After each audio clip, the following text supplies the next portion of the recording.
Status updates are another way to share with your connections on LinkedIn.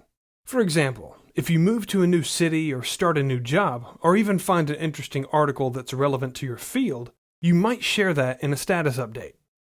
To post a status update, click Home at the top of the window, then click Start a Post. You can then add text, photos, links, and more.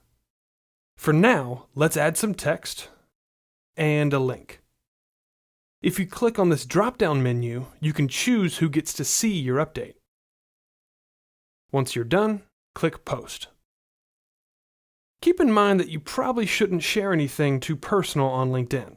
Remember that it's not like Facebook and Twitter, so keep your posts professional and career-focused.